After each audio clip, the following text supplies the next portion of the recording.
But what I'm going to talk to you today from this text is about an important subject, and Transparent Church members have been with me, and they know that the Lord has been touching my spirit to deal with the subject that we're going to talk about today, because I think it's very important in this day and this hour, particularly at your Family and Friends Day, that we simply focus on the family. And that's my subject this afternoon: focus on the family.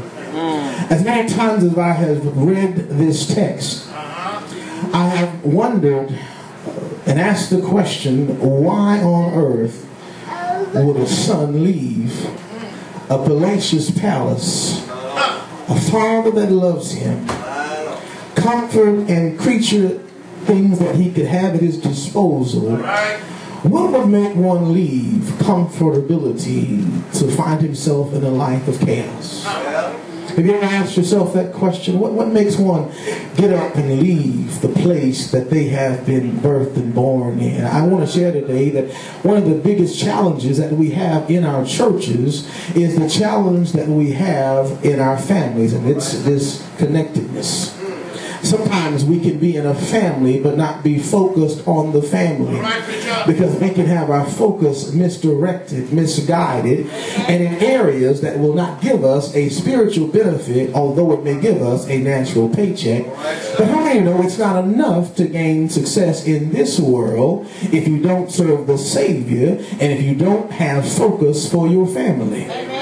This father in the text, this parable, had things going well in his life until there was a division, not of his stuff, but between his sons.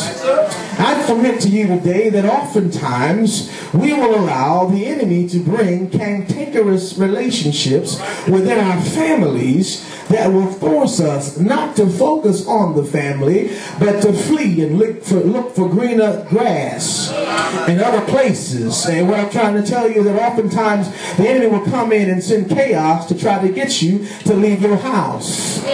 He will bring trouble to try to get you to transition before it's time. He will bring trouble and calamity to try to get you to not do what God has called you to do, because sometimes, I was telling Transparent this afternoon, that sometimes the greatest challenge that you have is not with the folk you work with, it's not with the folk who are in your same neighborhood, but it's the same folk who look like you, who bleed the same blood, and who carry your last name. I'm coming against what the enemy tries to do, is that to divide and conquer the family. I think if we want to start anyway, it ought to be in the church house where we focus on the family. This family had some issues, and I want you to understand that it is not uncommon for family members to have issues. Issues show us the humanity of us who need a divine Savior.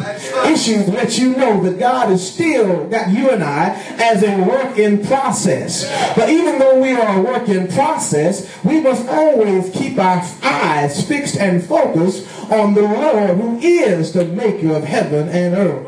And so as I begin to ponder on this text, I begin to ask the question, what's going on in this family? And this family is not uncommon to many of our families. How many know that sometimes you can have area A going well, but area B all messed up? This father now is in a place of being perplexed because there's a problem with his family. And I venture to say, oftentimes if we're not careful, we let things get out of control in our families. While we come to church, while we jump and shout, and yes, even preach, we find problems that show up in our house. And what I'm trying to share today is that it is time for us to focus